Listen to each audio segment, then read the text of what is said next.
खेल, मौत का खेल कहना ही सही होगा। एक ऐसा भूतिया खेल जिसमें कई लोगों ने मौत को गले लगा लिया। एक शहर के कोने में एक भूतिया घर था। उसकी दहशत की खबर से सभी शहरवासी परिचित थे। उस घर के आसपास कई एकड़ जमीनों तक कोई घर नहीं बना था। दरअसल उस घर के आसपास कोई रहना ही नहीं चाहता था। एक बार एक टेलीविजन सीरियल डायरेक्टर उसी भूतिया घर में एक लाइव रिकॉर्डिंग सीरियल शूट करने का मन बनाता है, जिसका नाम वह मौत का खेल रखता है। इस खेल में चुने हुए प्रतिभागियों को भूतिया घर के अंदर पूरी रात गुजारनी होगी और इस दौरान हर कमरे में कैमरे लगे होंगे जो इनके डर भरे पलों को रिकॉर्ड करेंगे। और अंत में जो प्रतिभागी बिना डरे पूरी रात गुजार लेगा उसे 1 करोड़ की इनामी राशि दी जाएगी। सीरियल डायरेक्टर मौत का खेल की घोषणा सारे शहर में कर देते हैं, लेकिन उन्हें प्रशासन का एक नोटिस आता है कि आपको उस घर में शूटिंग करने की इजाजत नहीं मिल सकती। वह घर खतरे के दायरे में आता है। सीरियल डायरेक्टर बहुत नामी हस्ती था, इसलिए वह निजी तौर पर प्रतिभागियों की जिंदगी की सुरक्षा की गारंटी ले लेता है और कुछ शर्तों को लागू करने के बाद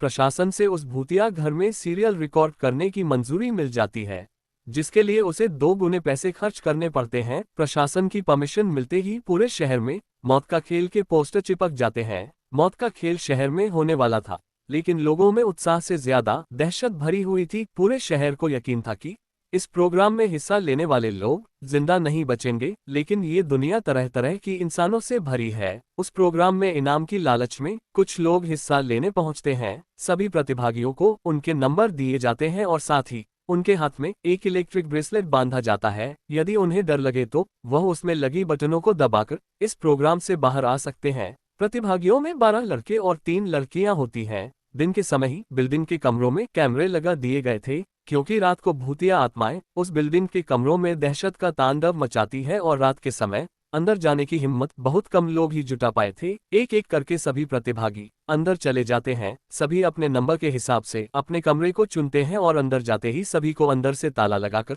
चाबी बाहर फेंकनी होती है। दरवाजे का ताला इलेक्ट्रॉनिक बनाया गया था।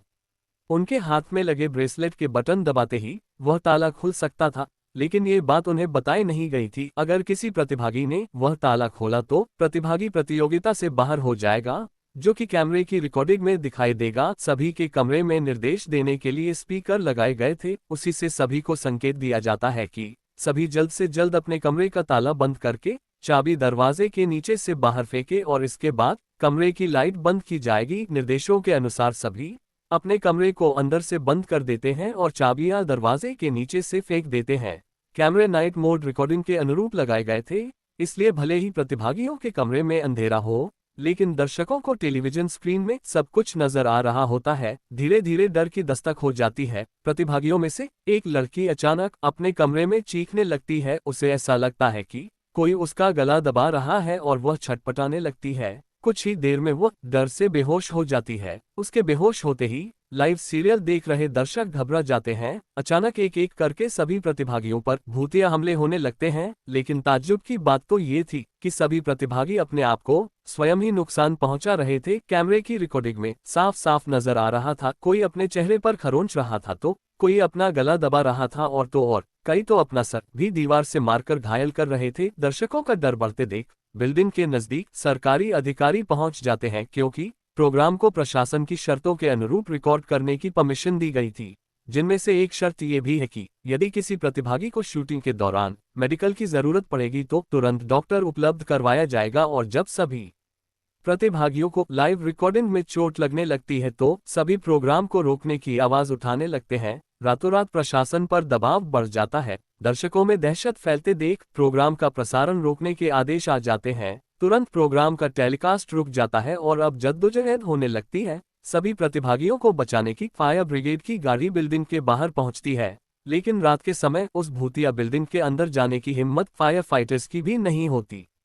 सभी बाहर से खड़े होकर प्रतिभागियों की मौत का तमाशा देख रहे थे, क्योंकि सभी उस बिल्डिंग के खूनी इतिहास से अच्छी तरह वाकिफ थे। कमरे में लगे हुए स्पीकर की मदद से सीरियल का डायरेक्टर प्रतिभागियों को ब्रेसलेट का बटन दबाकर बाहर आने का निर्देश देता है, लेकिन किसी प्रतिभागी को स्पीकर से कोई आवाज सुनाई नहीं देती और न ही प्रतिभागी इतने कंट्रोल में थे कि वह ब्रेसलेट की बटन दबा सके। देखते ही देखते सभी प्रतिभागी लाइव रिकॉर्डिंग में ही आत्महत्या कर लेते हैं, लेकिन सब जानते थे कि ये भूतों के द्वारा किया गया नरसंहार है। सुबह होते ही सबकी लाशें निकाली जाती है और सीरियल डायरेक्टर को भारी मुआवजे के साथ कई साल की जेल की सजा सुनाई जाती है और उस बिल्डिंग को हमेशा के लिए नो विजिट जोन घोषित कर दिया जाता है और इसी के साथ यह कहानी समाप्त हो जाती है।